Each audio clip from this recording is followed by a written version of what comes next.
Good morning, আমি তাপস মালিক বলছি। West বেঙ্গলের কলকাতা থেকে আমি বিলং করি।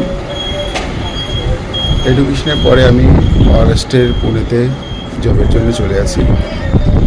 দীর্ঘ 18 বছর ধরে আমি এখানে জব করছি। এখানে আজ পর্যন্ত আমার কোনো দিন কোনো পলিটিক্যাল বা লোকাল দাদা বা পলিটিক্যাল যারা আছে কোনো দিন আমাকে এই ধরনের প্রবলেমে আসতে হয়নি যে তুমি কলকাতার বা বাঙালি আছো, তুমি বাইরে থেকে এসছো, তোমার এখানে জব করতে দেওয়া যাবে না। এই ধরনের কোনো দিনের কোনো প্রবলেম ফেস করিনি আজ পর্যন্ত। এবং ইভেন্ট আমার বন্ধুরাও যারা আছে, কলেজে যারা ফ্রেন্ড ছিল, ফ্রেন্ড সার্কেল এখনও আছে যারা, কেউ মহারাষ্ট্রের পুনেতে, কেউ নাসিকে, কেউ ঔরঙ্গাবাদে, আলাদা আলাদা ডিস্ট্রিক্টে তারা জব করছে বিভিন্ন কোম্পানিতে, তাদের থেকেও এই ধরনের কোনো দিন প্রবলেম আসেনি।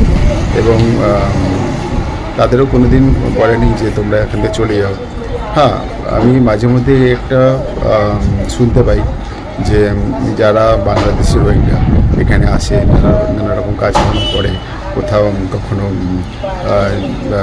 চিকেন সেন্টার, কখনো আলাদা আলাদা ছোটো ছোটো কাজকর্ম করতে। এদের তাড়ানোর জন্য মহারাষ্ট্রের গভর্নমেন্ট থেকে এবং লোকাল পলিটিক্যাল যারা আছে তাদের নানারকম স্টেপ নেয়, তাদের তাড়ানোর জন্য ব্যবস্থা করে।